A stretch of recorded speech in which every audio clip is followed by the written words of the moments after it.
Everyone, welcome to my channel. आज हम इस वीडियो में पढ़ेंगे व्हाट इज़ कूलम्ब्स लॉ। तो कूलम्ब्स लॉ क्या होता है? द फोर्स ऑफ अट्रैक्शन और repulsion between two point charges is determined by Coulomb's law. Coulomb's law की हेल्प से हम फोर्स ऑफ अट्रैक्शन और रिपल्सन किसी भी दो पॉइंट चार्ज के बीच में निकालते हैं। अकॉर्डिंग टू दिस रूल, इस रूल के हिसाब से द फोर्स ऑफ इंटरैक्शन का मतलब अट्रैक्शन और repulsion both between two stationary point charges, कोई भी दो स्टेशनरी पॉइंट चार्जेस हैं Q1 और Q2, and inversely proportional to the square of the distance r square between them. इसका मतलब है कि मान लेते हैं दो पॉइंट चार्जेस हैं Q1 एंड Q2, इनके बीच का जो डिस्टेंस है वो R है। तो force of attraction Coulomb's law के अकॉर्डिंग इन दोनों के बीच में जो फोर्स ऑफ अट्रैक्शन और रिपल्सन होगा वो डायरेक्टली प्रोपोर्शनल होगा इन दोनों की चार्ज का जो प्रोडक्ट है, और इन्वर्सली प्रोपोर्शनल होगा इनके बीच में डिस्टेंस का स्क्वायर। ये है कूलम्ब्स लॉ। अब हम ये प्रोपोर्शनलिटी का साइन हटाते हैं तो एक कांस्टेंट आएगा जिसको हम के से लिखेंगे Q1 Q2 upon r square. फिर क्या करेंगे, F इज़ इक्वल टू, यहाँ पे के की वैल्यू होती है 1/4 pi Q1 and Q2 upon r square. ये हो जाता है कूलम्ब्स लॉ। अब यहाँ देखते हैं, according to this law force between two point charges F is directly proportional to Q1 Q2 R। फिर यहाँ पे प्रोपोर्शनलिटी का साइन हटाया, के आ गया, एंड के की जो वैल्यू होती है वो 1/4 pi Q1 Q2 upon r square हो गया।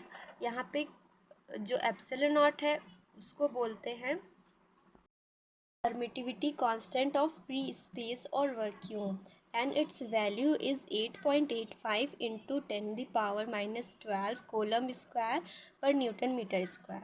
मतलब यहाँ जो एप्सिलॉन नॉट है उसको permittive constant of free space और वैक्यूम बोलते हैं, जिसकी वैल्यू होती है 1.85 into 10⁻12 coulomb square per newton metre square. और ये जो के की वैल्यू होती है, मतलब इस टोटल की जो वैल्यू आती है वो आती है 9 इंटू 10⁹ न्यूटन मीटर स्क्वायर पर कोलम स्क्वायर। इसका जो डायमेंशनल फॉर्मूला होता है किसका, फोर्स का, according to Coulomb's law M-1 L-3 T4 and A2. Then if the medium between the charges is other than air, then the value of Coulomb's force। जहाँ पे हमने मीडियम लिया था एयर और वैक्यूम, तो वहाँ पर हम एप्सिलॉन नॉट लिखते थे। लेकिन अगर वॉल्यूम जो मीडियम है जहाँ पे हम फोर्स फाइंड कर रहे हैं वो या तो एयर नहीं है, मतलब कोई एयर से दूसरा कोई मीडियम है, तो वहाँ पे हम एप्सिलॉन नॉट की जगह सिर्फ एप्सिलॉन लिखेंगे। इसको बोलते हैं absolute permittivity of the medium. और जो एप्सिलॉन होता है वो एप्सिलॉन नॉट इंटू के होता है, ये इसकी वैल्यू निकालने का एक फॉर्मूला कह सकते हैं। यहाँ पे जो के होता है वो dielectric constant of the medium होता है बिटवीन द चार्जेस। उन चार्जेस के बीच में जो डाइइलेक्ट्रिक कांस्टेंट होता है उस मीडियम का वो होता है के। नेक्स्ट, कूलम्ब्स लॉ को वेक्टर फॉर्म में कैसे लिखेंगे, तो F is equal to 1/4 pi Q1 Q2 upon r square.